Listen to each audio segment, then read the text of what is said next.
Chez les Bulles Productions. Salut les fat bikers et bienvenue pour cette vidéo spéciale test de Biclou. Alors aujourd'hui on est en train de se faire le Vitilan L5, donc un vélo comme tu peux le voir, cadre bas, on va dire taillé pour la ville avec un capteur de couple à moins de 1300 balles. Donc est-ce que c'est de la classe ou une grosse merdasse intergalactique? C'est ce qu'on va voir tout de suite. Allez on y va, fire!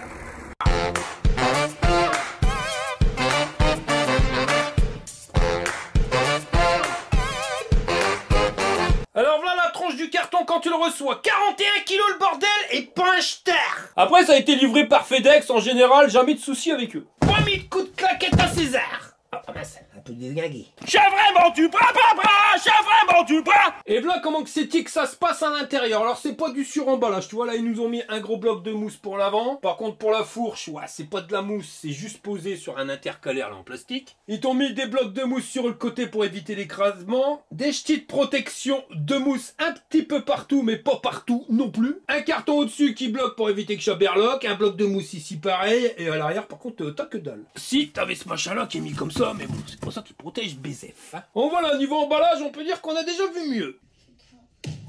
Et ben la tronche du Biclou quand t'enlèves toutes les protections, t'as le vélo, il manque la roue avant, hop, ils te l'ont mis sur le côté. Un axe de roue, une notice en rose bif, des pédales pour pédaler, les claquettes à César, une petite trousse à outils en nubuck synthétique avec des outils, le carton avec le chargeur, une petite rallonge électrique, un garde-boue, un petit peu de biste à coin et un poignet. Et il a oublié de dire que le gros boubours qu'il présente, eh ben il est pas fourni avec. Et ça c'est dommage. Bah ouais, parce que t'as vu comment il est gros, il bouffe tout. Et moi il me reste plus que les miettes. Pour le montage, on va resserrer la potence, parce que t'as vu, ça va pas bien. Donc tu la mets bien droite, hein. Bon ça tu connais, hein. Si ça va pas bien droit, ça va pas. Ça, Marie m'a toujours dit.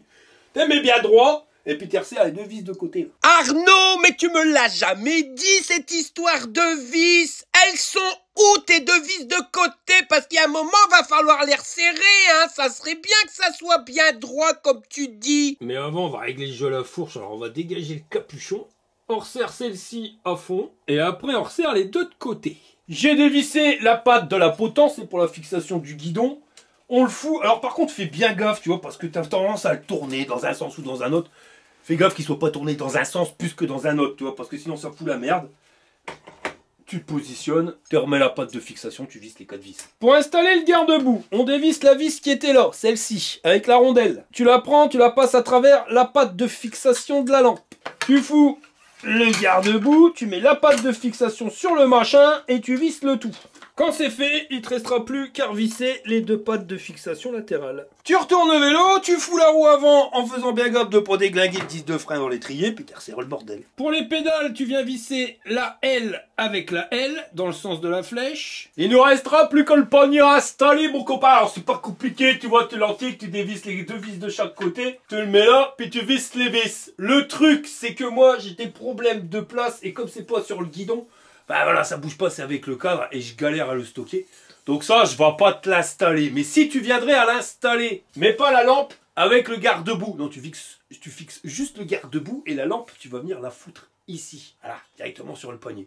Donc je peux te dire direct, c'est que le panier, c'est bien, c'est super pratique. Surtout quand tu mets ton sac, tu vois, ton sac à main avec tes papiers. Voilà, t'as pas forcément envie de l'avoir en bandoulière parce que t'as un truc à se raccrocher et à se toller. Mais quand tu le mets sur le porte-bagages à l'arrière, tu sais pas s'il tombe ou quoi que ce soit. Quand tu le mets dans ton panier, c'est génial parce que tu as tout le temps l'œil dessus, donc au moins tu peux le surveiller. L'inconvénient, c'est que quand la lumière elle est sur le panier, eh ben t'éclaires toujours tout droit dans le sens du cadre.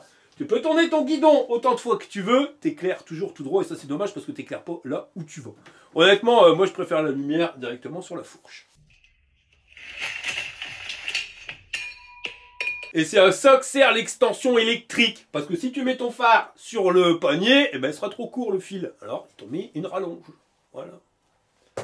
Et c'est tout. Après, faut-il encore pouvoir l'installer, hein. Je dis, tiens, je vais regarder si ça prend pas trop de place quand même. Je vais essayer de l'installer, tu vois. Bah, tu m'expliques comment c'est que t'es fait sans mettre un gros coup de latte. C'est quand tu présentes le panier, les pattes, là, eh ben, elles sont pile poil pour le cadre. Mais tu vois, regarde, comme il y a un petit retour sur le côté, là et là, bah, t'arrives pas. Ça passe pas, pas fou, hein. Et même en bas, ça passe pas. Ou alors, il faut écarter les pattes. Ouais, c'est l'inspecteur Jack, brigade anti-connerie. Dis gros boubours, Si elle écarte pas les pattes, comment c'est-il que tu veux que ça rentre? Sans tu vois qu'il y a un décalage, tu vois, celles-ci elles sont alignées, celle-ci, c'est celle-là qui est tordue. Bon bah maintenant on peut le dire, notre vélo il est fini d'être monté. On est sur un vélo qui résiste à un poids max de 150 kg. Le guidon en position basse il est à 1m12, 1m17 en position haute. La selle elle a 82 cm en position basse et 95 en position haute. Pour le jeté de guibole, on est à 45 cm si te passe ici et 74 au niveau du porte-bagages. L'axe de pédalier est à 30 cm du sol et à 17 de l'axe de la pédale. C'est la Maryse. Je m'appelle pas Maryse. Allez, pousse-toi. Pour la position de conduite, avise-moi ça, je perds. C'est la Maryse. T'en fais des grimaces. Ouais, je bien fait quand même la présentation. Oui, voilà. À part Maryse quoi. Ouais. D'ailleurs, il a sorti à ton pull le biclou. Ouais, un peu, ouais. T'as vu sur la classe? Je sais pas sur toi, mais sur moi c'est la classe. T'aimes pas? Si. Bon, bon alors du beau. Bah, pas forcément la classe parce que je suis assortie. Ah d'accord. Bon. Fallait pas ouais, hein. Bon, allez. Je suis fatiguée. Allez, monte sur le biclou, la Maryse. Hop là. Alors là, normalement, ça devrait aller tout seul. Qu'est-ce que t'en penses? C'est bien. J'ai mis la selle un peu haute, non? Ça va? Bah, pour moi, ça va. Donc c'est pour un pilote entre 1m58 et 2m08. Oh, 58. Ouais, mais là, j'ai mis la position pas intermédiaire. Hein. Ouais. Voilà. Sinon, tu as la position bien droite en sachant que le guidon, tu peux le relever en hauteur. Donc là, c'est nickel chrome. Ouais, super. En plus, on est sur un guidon type hollandais avec le petit retour sur le côté. Ça, c'est tip top. Ouais. T'aimes bien la Maryse, hein? Ouais, puis les pneus sont pas très fins donc c'est bien. Ouais, voilà. Bon, bah écoute. C'est bon? Tu prends? Non. Je préfère quand même rester sur mon fat bike. Pourquoi tu fais le coq? C'était la Maryse. C'est tout à fait pas Maryse. Je sais pas les deux moments, je me demande si tu le sais finalement. À force. À force, ça va rester toute ma vie. Oh là là. Je peux y aller? Ouais, salut. Allez, on continue. Ce petit moment de détente musicale vous est offert par José.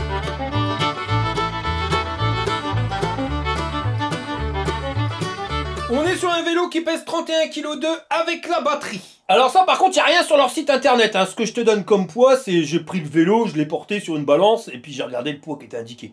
Donc tu te doutes bien, il y a peut-être 100 ou 200 grammes d'erreur, mais pas plus ça. Le cadre, il est en aluminium. Alors au niveau des soudures sur la potence, elles sont invisibles. Hein. Ça, c'est celles qui ont été poncées. Par contre, là où tu les vois, c'est des belles et grosses soudures qu'on retrouve surtout sur de l'aluminium. Donc il n'y a rien à dire. Là, tu vois, pareil, ça a été poncé. Mais là où tu vois les soudures, enfin, tu vois que c'est un beau cordon et qui fait le tour. C'est ça qui est important. Donc normalement, on ne devrait pas avoir de souci avec ça. La batterie, tu l'as vu, elle est intégrée au cadre. On regardera ça tout à l'heure. Par contre, t'as bien repéré, il n'y a pas de suspension au niveau du cadre. Et le tube de selle, c'est la même mayonnaise, mon copain. C'est la marque, ça pique au cul. La selle, elle est légèrement rembourrée. Elle fait 25 de long sur 21 de large. Pas ventilée pour quand tu pètes. Et pas de coussin d'amortissement derrière. Par contre, tu vois la fixation du tube de selle. Celle-ci, on aime bien. Tu vois, tu serres.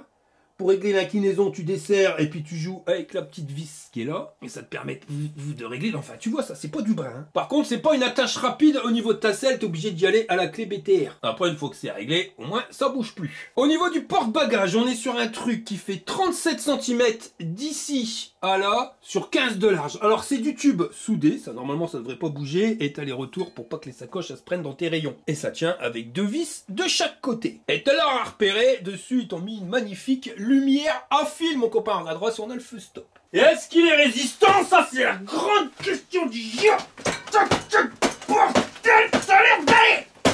Même pas tordu le machin. Alors par contre, comme escope, un petit peu tordu, voilà. Pour le garde-boue, on est sur un truc en plastique dur. Alors par contre, tu vois qui berloque. Pourquoi? Parce que tu as une patte de fixation qui est ici, une qui est là et une troisième qui est ici. Mais il y a trop de distance entre là et là. Toi, ils auraient dû le fixer au porte-bagages. Ils seraient pas berloqués. Par contre, c'est taillé pile poil jusqu'à l'axe de pédalier. Donc, tu saliras pas tes mocassins. Au niveau des pneus, c'est les Kenda Quick 6. Alors, ceux-là, je connais pas. Donc, ça, c'est des pneus normalement exclusivement bitume. Tu vois, t'as pas mal de crampons, mais qui sont vachement fins. Ça, c'est vraiment une utilisation pour la ville. Ils font 26 pouces de haut sur 2,40 de large. Et ils sont résistants aux crevaisons. J'ai pas dit increvables, j'ai résistants aux crevaisons. Donc, normalement, tu peux rouler sur les aubépines, il n'y a pas de souci. Hein, parce qu'avec ce vélo-là, tu vas pouvoir aller directement en ville, mais aussi le gravel. C'est monté sur une jante à rayons avec un magnifique catajob pour être homologué PTT et les rayons ils sont installés sur un moteur moyeu arrière.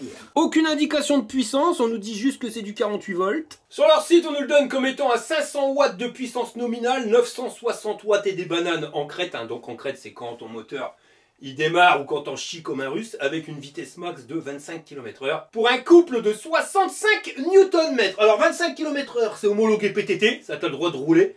Par contre malheureusement voilà il y a le moteur qui fait 500 watts donc normalement t'as pas le droit de rouler sur la voie publique. Police, menottes, prison. Est-ce qu'il y a une poignée d'accélérateur? Ah ouais en plus il y a une poignée d'accélérateur. Alors si elle dépasse pas les 6 km/h c'est bon sinon t'as pas seulement je fais les frites. Mais c'est toujours des frites. Tu pourrais pas faire autre chose? Bah qu'est-ce que tu veux que je fasse, monsieur Jack? Bah je sais pas. Du poulet peut-être. Eh ben s'il y a que ça pour te faire plaisir, on va recommencer. Allez on rembobine Jean-Pierre. Donc si la poignée d'accélérateur elle va à plus de 6 km/h, eh ben à repasser demain je fais du poulet. Et ben voilà. Bon, bah moi je repasserai demain. Salut les gars. Ouais allez ciao monsieur Jack. Toujours en train de penser qu'à bouffer ce mec là. Sur le moteur, ils nous ont mis une cassette 7 vitesses avec 28 dents au plus grand pignon et 14 sur le plus petit. Pour les changer les vitesses, ils t'ont mis un dérailleur Shimano tourné. Par contre, tu l'auras repéré, pas de protection de dérailleur, mais après pour la ville, t'as pas forcément besoin. Pour ce qui est câble de dérailleur et câble de moteur, ça passe directement en apparent sur le bras. Connexion du moteur, c'est les connexions à clipser et pas à visser. Et tous les câbles, ils vont passer direct en dessous dans le cadre à l'intérieur de cette espèce de gros boîtier qui fait un peu verru sur le bordel. Après, ça passe à travers le câble et ça ressort ici de l'autre côté du cadre. Alors par contre, tu vois la mouche dans le kebab, bah t'as pas de protection pour les câbles, c'est direct sur le métal. Pour entraîner la roue, t'as une chaîne qui est entraînée par un plateau de 38 dents avec un flasque en aluminium pour pas salir ton pantalon de jogging. Les manivelles en métal forgé. Et au niveau des pédales, on est sur les pédales en aluminium avec des gros picots. Alors ça, c'est uniquement semelle tendre. Parce que si t'as des semelles dures, le bordel, automatiquement, ça va déraper. Hein. Je te répète, si jamais t'as des semelles dures, type cuir, alors tu prends avec un revêtement antidérapant dessus, sinon à tous les coups ça va glisser, et même ceux-là, hein, le carré, enfin plutôt les rectangles, ils sont tellement gros que bah, dès que tes pompes elles sont mouillées, ça dérape. Ici tu vas accéder au boîtier avec le contrôleur, mais sinon je reviens sur le cadre, tu vois que le bordel il est quand même renforcé plus au niveau du bras, hein. C'est un truc de fou. On continue la visite, ici tu as le petit pépion pour pouvoir recharger ta batterie, alors tu peux charger sur le vélo ou à part, remets-le bien sinon tu as du brin qui va aller dedans. On arrive à la roue avant, c'est exactement le même pneu que la roue arrière, un Kenda Quick 6 avec une magnifique lumière pour éclairer. Alors ça c'est une LED lenticulaire. Est-ce que le contour s'allume? On verra ça tout à l'heure. Le petit catajob pour être homologué PTT et le garde-boue en plastique dur qui lui là par contre berlotte pas du tout, avec un point de fixation ici et un juste là. Et c'est taillé légèrement au-dessus de l'axe de pédalier. Tout ça c'est installé sur une fourche à ressort avec un côté qui est bloquable, débloquable, et l'autre côté qui est réglable. Et au niveau des battements, ça donne ça. On va dire qu'il y a un sacré débattement quand même, hein. Les tubes, ils font 28 mm de diamètre et on a un débattement de un bon 85 mm. Franchement, c'est énorme, hein. Par contre, à voir pendant le test, parce que j'ai l'impression que, voilà, tu vois, elle est pas super fluide et c'est par à coup qu'elle travaille. Donc on verra si c'est confortable. J'ai retourné le vélo, on va voir comment que ça se goupille au niveau de la béquille. Alors, classe ou merdasse.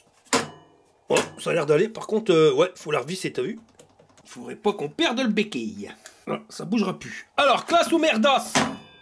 Classe. Au niveau freinage, on est sur des disques de diamètre 160, les étriers Logan hydrauliques avec les deux plaquettes qui avancent. Et la durite, elle passe ici en apparent au niveau du bras et ça rentre à l'intérieur du cadre pour ressortir, comme je te l'ai montré, de l'autre côté. Si on continue la visite guidée, on arrive ici sur notre capteur de pédalage, et là tu l'as reconnu, c'est pas un capteur de cadence, mais un capteur de couple. Donc un petit peu réservé aux sportifs, ou du moins pour ceux qui veulent faire du sport, parce que tu es obligé d'appuyer sur les pédales pour pouvoir donner la puissance maximum à ton moteur. Et ça c'est bien parce que ça te permet aussi d'économiser la batterie, parce que tu es obligé d'appuyer sur les pédales, donc de lancer ton vélo pour qu'il démarre. Donc automatiquement ton moteur il en chira moins, donc il consommera moins. L'inconvénient c'est que quand tu es à 30 km de chez toi et que t'en as plein le fion, bah t'es obligé de pédaler. Quoique là, ils nous ont mis une poignée d'accélérateur, donc on verra ça ce que ça donne au niveau de la vitesse. Dans la catégorie José, arrête d'être boubours, on te présente José. Là maintenant, on revient sur notre batterie. Alors comme tu as pu le voir, hop, tu as besoin d'une clé pour pouvoir l'enlever. La clé, tu vas le trouver ici sur le guidon. Et cette clé, c'est uniquement pour enlever la batterie, hein. Si tu l'as pas, ça démarrera quand même. Donc tu vois, tu déverrouilles et après, tu l'enlèves. À l'intérieur, ça se passe comme ça chez McDonald's. Donc là, tu as la platine pour récupérer le courant. L'aluminium ici fait 4 mm d'épaisseur. Et on a notre petit système de déverrouillage de batterie.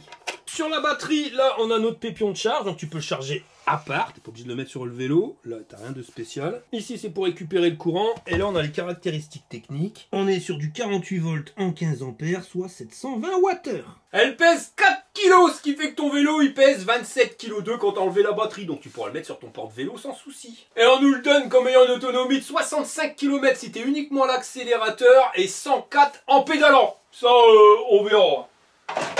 Voilà, en tout cas, ça va pas être compliqué pour pouvoir la remettre. On continue la visite, on arrive ici au niveau du freinage, on est toujours sur les 10 de diamètre 160 avec les étriers Logan hydrauliques. Des petits tournicotons pour pas que ça fasse trop le bordel avec tous les câbles et les durites. On est sur une potence réglable en inclinaison, pas en hauteur, hein. Puis pour le régler, t'as juste la vis ici à desserrer, puis après tu vois, là on est en position 0. On peut remonter encore de 60 degrés. On est sur un guidon type hollandais qui fait 66 cm d'un bout à l'autre. Alors celle-ci, j'aime bien la position que tes mains elles ont. Franchement, c'est pour moi les meilleurs guidons que tu puisses avoir. Par contre, les poignets, c'est les pires merdes que tu pourrais avoir, tu vois, avec les systèmes anti-cassement, mais c'est pas vissé. Alors là, ça colle encore, tu vois, mais quand tu mets ta main, bah quoi qu'il arrive, hein, toi, sans exercer de pression, le truc il tourne. Et ça tourne bien. Hein. Et c'est vraiment dommage, tu vois, ils auraient dû mettre des poignées à visser. Les leviers Logan, ceux-là, ils vont bien. Tu peux freiner à 4 doigts. Là, on a accès aux clignotants droite ou gauche. Donc, tu vois, il y a des clignotants. Le petit klaxon, plus, moins, tu peux mettre la lumière et tu peux faire la fonction piéton. Bouton marche arrêt et en dessous, les informations. T'as un peu de place pour mettre un téléphone portable. Ici, on a notre display. De l'autre côté, le levier de vitesse, Shimano SIS. Franchement, pour moi, le meilleur. La petit pouce d'accélérateur et le levier de frein 4 doigts. Puis toujours les poignées de bras. Non mais regarde, je te jure, c'est hallucinant. Pour allumer le bordel, tu vas aller ici sur le bouton sur le côté. T'appuies 3 secondes. Et ton machin il s'initialise. En tout cas, on a un beau display en couleur. Ici, on a le niveau de batterie. C'est un peu space. On regardera quand ça est chargé comment que ça donne. Là, le niveau d'assistance. 1. La vitesse en temps réel. Trip, c'est compteur journalier. 200 mètres. Donc, bonne nouvelle, ils ont fait 200 mètres à l'usine avant de mettre ton vélo dans le carton. Alors, c'est pas grand chose, mais au moins, tu sais que le bordel, il s'allumait, il tournait. Enfin, voilà, ils ont vérifié. Si Chabert, il fait pas le transporteur, tu m'auras compris. Je suis complètement crevé, je dis n'importe quoi. Enfin, ce transporteur, il a pas fait le con avec ton colis. Normalement, tu devrais pas avoir de soucis, quoi. Si tu veux changer les informations qui sont là, t'appuies sur ce petit bouton du bas, là.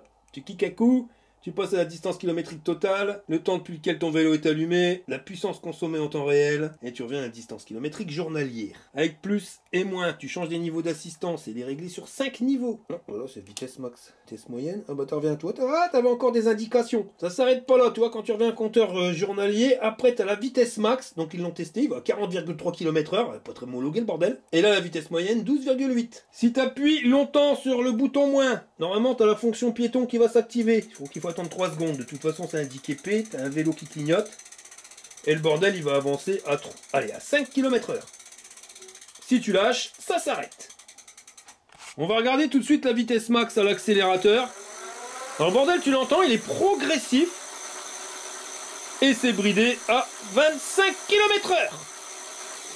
Si tu mets le bouton de clignotant à droite, et ben c'est un truc de fou, t'as le clignotant droit qui s'allume. Par contre, il va pas bien, t'as vu, ça va plus, ça va plus. Si tu freines, on a le feu stop. En dessous, on a le klaxon. Et si tu veux allumer la lumière, t'appuies longtemps sur le bouton plus. Et là, t'as le voyant lumière qui s'allume. Et si tu regardes bien, eh ben, on a que le milieu qui s'allume, le contour. Non, ça reste comme ça. Et en mode nuit, ça donne ça. Alors c'est pas gégène, tu vois, ça éclaire vachement loin, mais pas trop les côtés ni l'avant de ta roue. Et à l'arrière, par contre, c'est lumineux. C'est pas super lumineux, mais c'est lumineux. On a assez pour qu'on te voit. On va recharger le bordel. Alors ils ont poté radar du cordon. On a 1,50 m entre ta prise et ton chargeur. Alors, par contre, c'est plus petit.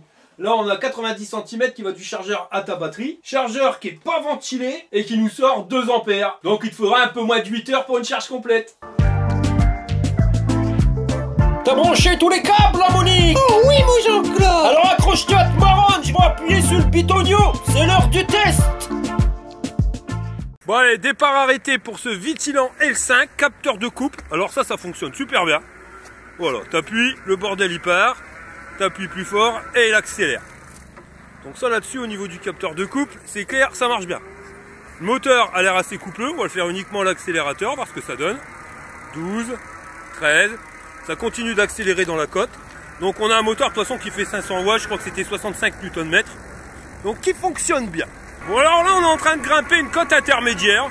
Alors je suis pas à vitesse max, je suis à 24,8, 24,9, 25, ça y est c'est fait. Donc comme on est sur la voie publique, j'ai bridé le vélo, hein, je le débriderai directement quand on sera en mode voie privée. Et voilà, donc là il grimpe vitesse maximum sans aucun souci.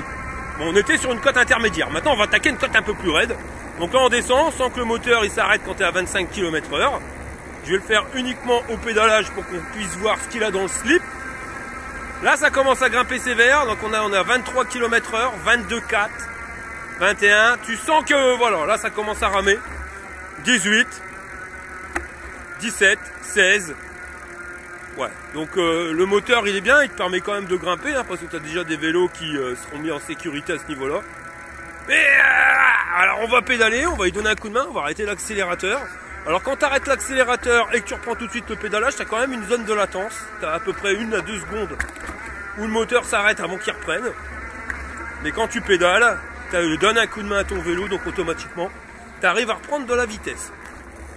Bon, on va faire un démarrage. Le premier, on va le faire uniquement à l'accélérateur, voir ce qu'il a dans ce type, si ça arrache ou pas.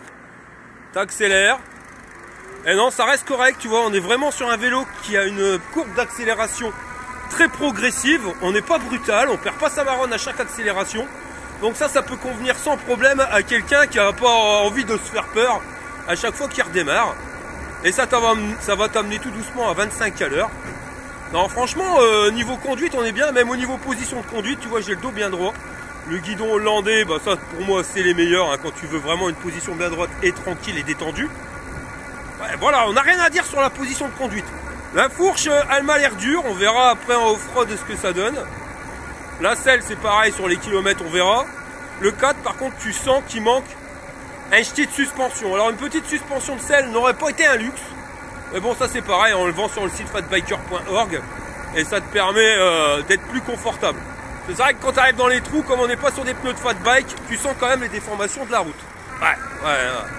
Là c'est clair, dès que tu arrives dans les trous comme là, ouah, le manque de suspension se fait vraiment bien sentir. On va dire que tu ressens la route à l'intérieur de toi-même, t'es mon chaberloc. Bon, on va tester les niveaux d'assistance. Alors, assistance 1.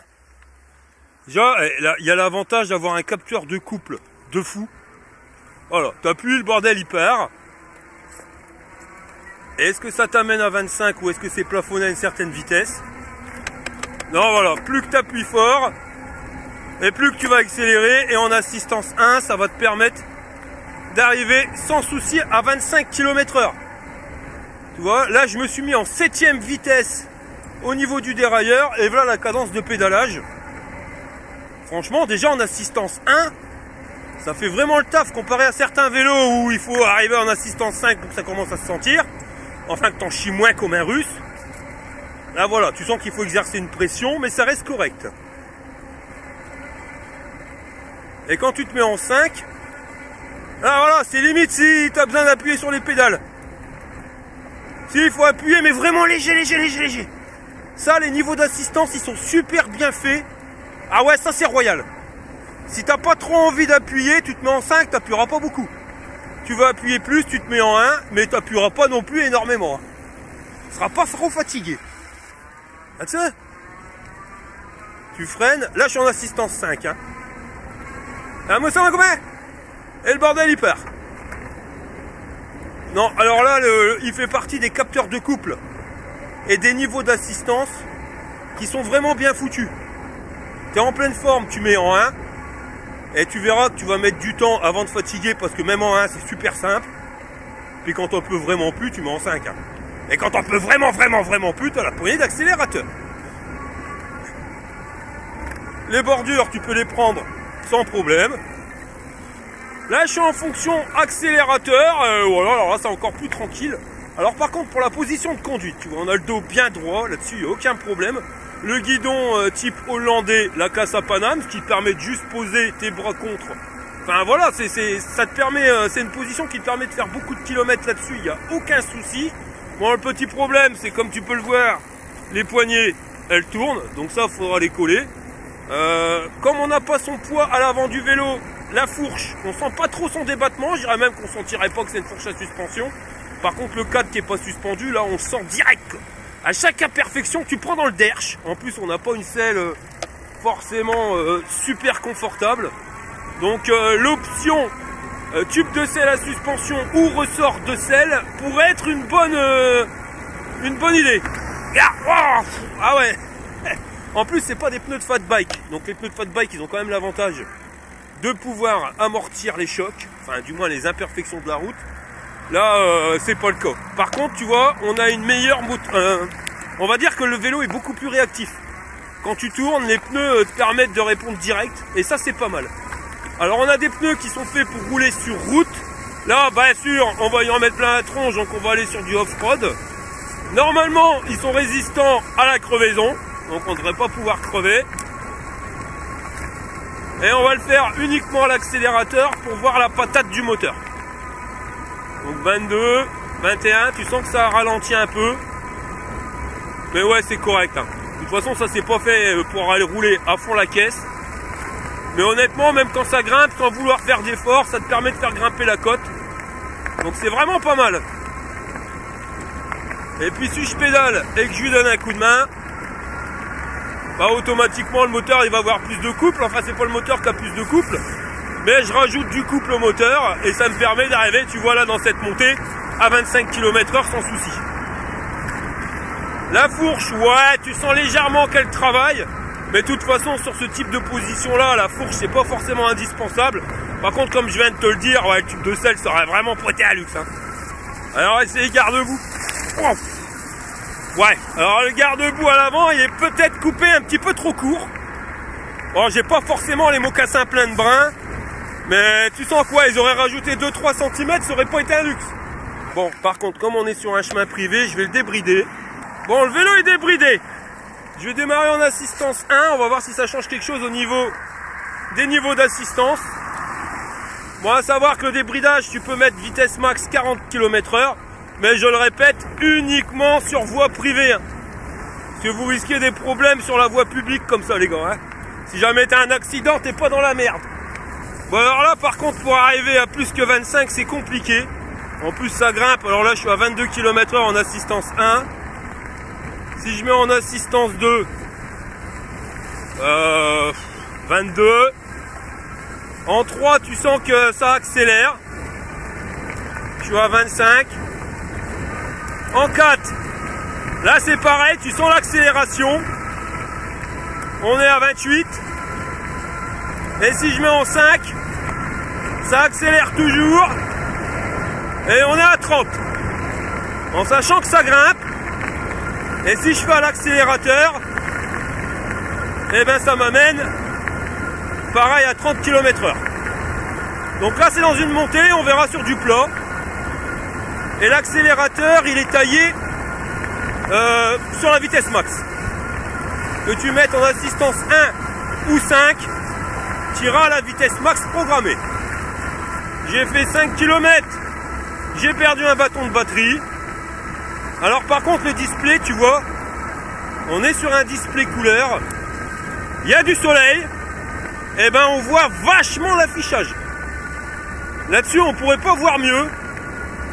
Alors la vitesse c'est bien visible et le compteur kilométrique c'est pareil. Le niveau d'assistance rien à dire. Si j'ai un petit hic à dire, c'est au niveau de l'indication de batterie. Il y a tellement de bâtons que tu saurais pas dire combien il te reste de batterie. Enfin si, tu vois qu'on est quasiment chargé à fond, c'est pas ça le souci. Mais il y a 2, 4... Il y a 10 bâtons pour te donner l'indication.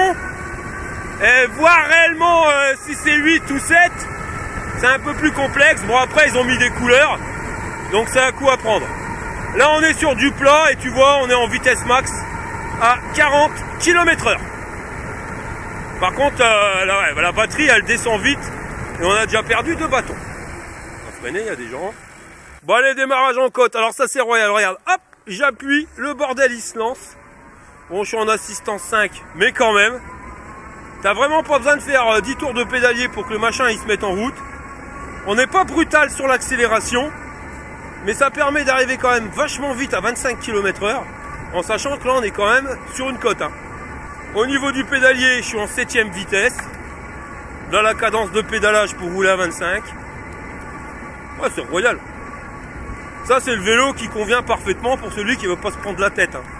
En plus, avec les garde-boue, bon, même s'il manque quelques centimètres, le porte-bagages, ça te permet de pouvoir aller faire tes courses. Il reste assez léger. Donc si tu veux le prendre pour aller en vacances sur ton porte-vélo, la classe à Paname. Il est réactif, il va pouvoir te permettre de bien te faufiler un peu partout. Et comme tu as l'effet pas perdre ton slip à chaque accélération, c'est un vélo qui peut convenir parfaitement à ceux qui ont peur d'un vélo, ou que ça fait longtemps que vous n'avez pas utilisé de vélo, ou pour ton premier vélo électrique. Voilà. Là, tu as vraiment l'impression de faire du tandem avec quelqu'un qui pédale pour toi. Parce que là, je suis pas à l'accélérateur, hein. Là, je suis au pédalage. Et j'ai pas cette sensation de fatigue à pédaler. Hein. Pourtant, je suis pas sportif. Hein.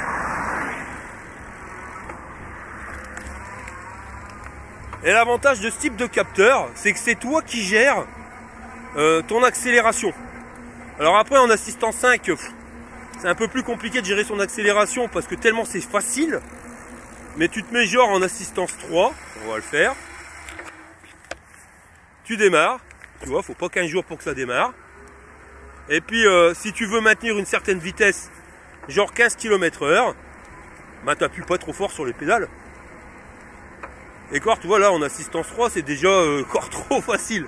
Et je te jure, ça va vraiment bien ce système là. Parce que des fois tu as des capteurs de couple, il faut que tu appuies comme un bourrin. Bon là je me suis mis en 1. Tu vois, je suis en assistance 1, bon je vais changer les vitesses. Le dérailleur on le connaît, celui-ci va bien. Et puis si tu veux accélérer, eh ben tu pédales plus fort. Ouais, royal. Bon, assistance 1, c'est quand même assez compliqué dans la côte. Ah, c'est compliqué. Pour un non-sportif comme moi. Et là, je vais me mettre en 5. Et wouh, le bordel il part. Bon là, je redémarre les tests depuis longtemps. Hein. J'étais en plein travaux avec ma maison. Ça fait 3 mois que je suis pas monté sur un vélo. Et ouais, je peux te dire que ça m'a manqué. Et là, je prends plaisir. J'hésitais à partir parce qu'il fait 5 degrés. Je me dis, je vais me les geler. Mais wow, ça fait du bien. En plus, il y a du soleil, c'est plaisant. Puis l'accélérateur, royal. Hein. Tu vois, voilà, t'as pas un moteur qui a un foot de guerre. Mais il y en a largement assez pour apprécier ta balade. Hein. On va se faire un freinage d'urgence à 25 km/h. Alors attention, t'es prêt? Voilà. Ah bah ça pile bien. Hein. Non, honnêtement, il freine bien, une bonne petite accélération. On n'est pas sur un prix qui est vraiment très excessif, 1300 balles. C'est correct, surtout pour le type de vélo qu'on a. La position de conduite royale. Ça peut plaire à pas mal de gens. Bon, bien sûr, sauf si tu veux aller faire le chabert à fond les ballons, ça te conviendra pas. Mais honnêtement, autant à madame qu'à monsieur, c'est un vélo qui peut être polyvalent, qui va pouvoir te permettre de faire tes courses, d'aller faire des trajets, on verra après l'autonomie. Mais de pouvoir aller bosser, voilà, tu vois, qui va pouvoir t'accompagner. Faire des balades le dimanche, aller bosser la semaine. C'est un vélo que tu vas pouvoir te servir tous les jours. Alors, officiellement, il n'est pas réellement homologué, parce que bon, bah tu peux le pousser à plus 40, mais bon, si tu le mets à 25, ça va, en sachant quand même qu'on a un moteur de plus de 500 watts, de plus de 250 watts, on est à 500 watts. Donc officiellement, il n'est pas homologué sur voie publique. Maintenant, visuellement parlant, c'est pas celui qui va attirer le plus l'œil, si tu vois ce que je veux dire. Bon, allez, nous voilà arrivés à Olin. On va voir ce que ça donne dans la côte. Donc là, maintenant, je le fais départ lancé, hein, parce qu'il y avait certains vélos, quand on faisait le départ arrêté, ils mettaient trop de temps à se lancer. Et c'était une catastrophe. On va le faire uniquement à l'accélérateur. Alors là, tu sens que ça ralentit. Bon, voilà. C'est pas non plus une foot de guerre. On n'est pas sur un bimoteur. Là, ça commence à s'écrouler. 12 km/h, 11 km/h. 10. Est-ce qu'il va se mettre en sécurité? 9. Voilà, il galère. 8. Je pense qu'on pourrait grimper la côte, mais on va quand même lui donner un coup de main. Donc le problème, c'est quand tu lâches l'accélérateur et que tu pédales, bah, y a une latence. Là, le moteur, il se met plus en route. T'as beau pédaler, il se met plus en route. Par contre, tu vois, dès que tu pédales, tu lui donnes un coup de main. Là, je vais me mettre en vitesse 1 pour te montrer la démultiplication. On a 13 km/h. Et voilà la cadence de pédalage. Et ça te permet de grimper sans forcément en chier comme un russe, hein, tu vois. Pénard. Et je suis pas sportif. Hein. Et je pèse plus de 100 kg. Vraiment la classe. Ah, et voilà, grimper. Puis arrivé en haut, tu reprends la poignée d'accélérateur et le bordel il se lance. Les pneus sur bitume, Ils ont une très bonne tenue de route. Après, c'est du Kenda. J'ai jamais été déçu par des Kenda. Ça. Par contre, en termes d'autonomie, bon là, il faut avouer qu'on vient de se taper une cote de la mort. J'ai fait 9 km et j'ai bouffé 40% de batterie. Mais bon, il y a de grandes chances que dans la descente, eh ben, je reprenne des bâtons. Seul petit défaut que je pourrais lui trouver, c'est ce manque de suspension. Ça, à l'arrière, waouh. Je vais dire, à l'avant, ça se sent pas de trop parce que ton poids est à l'arrière. Mais alors là, dans le derche, tu sens bien. En plus, faut être honnête, la selle, c'est pas forcément la plus confortable qu'on ait eue. Mais bon, ça c'est pareil, c'est des options que tu peux changer. Hein. Je vais te dire, sur le site, pour 35 balles, t'as une selle. Et t'as rien de mieux. Là, tu pourras taper 100 km sans souci. Ah, ça fait du bien de reprendre le vélo. Je te le dis, c'est vraiment le truc qui m'a manqué. Bon, moi, je vais continuer de rouler. Je vais voir combien il y a exactement d'autonomie avec ce biclou-là. Et puis, on se rejoint à la maison pour le débriefing. C'est la blague de Brun. Mais c'est vraiment du brin. Comment que c'est-il qui s'appelle l'ami qu'on ne supporte pas?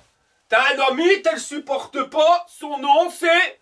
Bah c'est la migraine. Bon, je viens de rentrer de ma balade, alors je vais pas te mentir, oh, radio, ça caille sévère.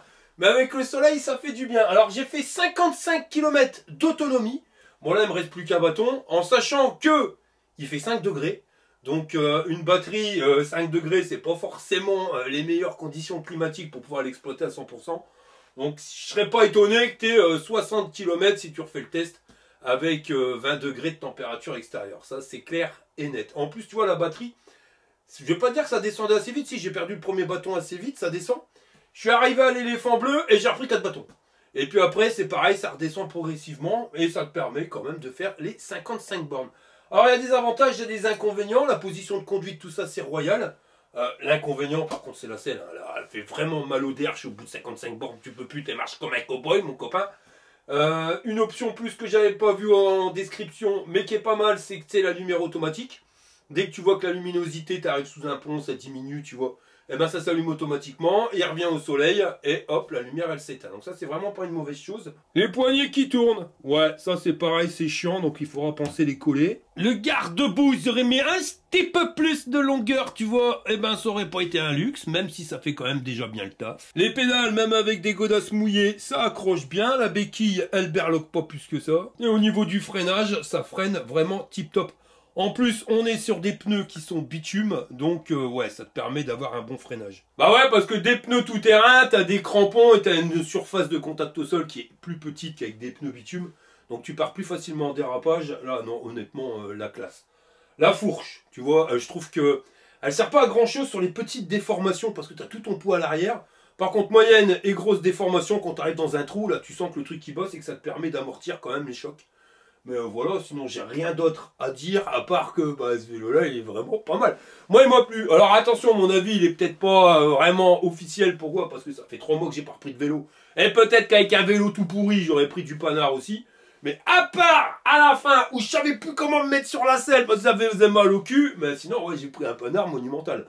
Bon, en sachant que la selle pour 35 balles tu peux la remplacer, mettre un machin top confort. Et là tu seras au top du top. Donc on va passer au niveau de la notation. Alors niveau robustesse, ben, le 4, tu vois que le truc il est costaud.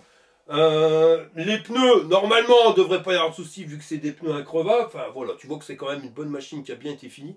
Donc on peut lui mettre 8 burnes sur 10. En termes de confort. Alors confort de conduite, les accessoires, les clignotants, feu stop, tout ça c'est royal. La lumière automatique c'est pareil. Frein hydraulique, on va pas se plaindre, c'est vraiment le top du top.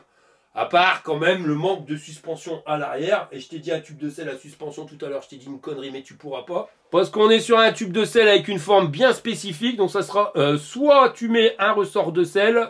Ou alors au minimum tu changes la selle. Parce que c'est là c'est vraiment du brin intergalactique. Mais on a des garde-boue qui font à peu près le taf. Le porte-bagages il est là. Et ça te permet quand même de pouvoir faire tes courses. Et pas mal d'options supplémentaires et d'éviter le sac à dos. Non franchement au niveau confort. Surtout avec le guidon hollandais. On peut lui mettre sans souci. Je vais dire 8 burnes sur 10, il aurait eu plus, s'il y aurait eu un amortisseur ou au moins une meilleure selle. Pour la puissance moteur, c'est pas le plus puissant qu'on ait eu, mais c'est pas non plus le moins puissant. Puis on a vu que dès qu'on lui donne un coup de main, le bordel, bah, ça permet de pouvoir grimper les côtes facilement. avec un capteur de coupe qui fonctionne très bien, associé à un contrôleur qui gère bien le système, hein, parce que tu as beau avoir un beau capteur de coupe, mais si c'est mal réglé au niveau du contrôleur, c'est un peu le pourrax. Donc ouais, non, niveau puissance moteur, on peut lui mettre sans souci 4 Jburns sur 10, à condition que tu lui donnes un coup de main, parce qu'on a vu que tu vois, quand tu es uniquement à l'accélérateur, bon ça c'est un petit peu poussif, mais dès que tu appuies, le bordel il part, ouais, donc sans problème, 4 sur 10, il les a. Pour l'autonomie, on avait dit tu fais 7 km, tu as un Jburns, j'en ai fait 55, ce qui va nous amener à 6 Jburns et demi sur 10. Et en termes de rapport qualité-prix, on n'est pas sur le vélo le moins cher que j'ai testé. On n'est pas non plus sur le plus cher, tu vois. Mais bon, je te l'ai dit, ce qui fait le prix du vélo, c'est la batterie et le moteur. Le moteur, c'est bien. La batterie, 55 km quand il fait 5 degrés et quand tu fais 100 kg passé, c'est bien aussi. Parce que je tiens à dire que j'ai pédalé pour la démonstration, mais je n'ai pas pédalé beaucoup non plus. Hein. C'était souvent à la poignée d'accélérateur. Donc je te garantis que si tu mets en assistance 1 qui fait 20 degrés, et que tu vas pas accélérer, que c'est toi qui vas lancer le vélo en pédalant, les 70-80 km, les doigts dans le nez, tu vas le faire. Donc on est sur une machine qui est robuste, tu vois que le cadre il est vraiment costaud. Enfin voilà, avec les équipements comme il y a, les freins hydrauliques, tout ça, c'est des... Voilà, freins hydrauliques c'est bien, ça freine mieux, mais tu payes un peu plus cher. Les pneus Kenda, c'est mieux, mais tout ça, ça fait que ça rajoute au prix. Donc 1300 balles, en plus j'ai un coupon de 50 € de réduction que je mets directement dans le descriptif de la vidéo. Honnêtement, voilà, on est bien. Donc en termes de rapport qualité-prix, on peut lui mettre 7 Jburns et demi sur 10. Et ça, c'est vraiment un vélo qui va convenir à beaucoup d'utilisation. Sauf si tu vas aller faire le Chabert, mais conviendra autant à monsieur qu'à madame. En plus, il n'est pas trop lourd, ce qui permet de pouvoir le mettre dans sur un porte-vélo si tu dois faire du camping-car. Les pneus qui te permettent d'être vraiment bien directionnel. Hein. Ton vélo, il réagit bien. Tu peux le prendre si tu dois aller au marché. Enfin, voilà, tu vois. C'est bien beau les fat bike 26 pouces, mais quand tu dois aller faire tes courses au marché et puis passer entre les gens, c'est assez compliqué. Là, ça passe quand même nettement mieux. Donc ouais, non, je te le dis, autant pour aller au boulot, faire tes courses, aller faire tes balades, tout ça, il va remplir sa mission sans souci, tu devrais pas avoir de problème. Et si vous achetez un vélo, n'oubliez pas d'utiliser le lien qui sera dans le descriptif de la vidéo, ça vous permettra d'être dans ma base de données et en cas de problème, je pourrai vous aider, hein, je reste joignable à arnoets@yahoo.fr, 7 jours sur 7 de 7h à minuit. 365 jours par an, hein. Même quand je suis en vacances, j'essaye toujours de pouvoir vous répondre. Enfin voilà, n'hésitez pas si vous avez la moindre question. Et puis si vous rencontrez des problèmes, bah, contactez-moi toujours en premier. Ce qui permet de voir les retours qu'il y a sur les vélos. Et puis surtout de pouvoir vous aider et de vous aiguiller pour le service après-vente. Voilà les gars, on arrive à la fin de cette vidéo. Si ça t'a plu, je t'y pouce en l'air. Si t'es pas abonné, abonne-toi. Et je vous dis à la prochaine pour une prochaine vidéo. Fire!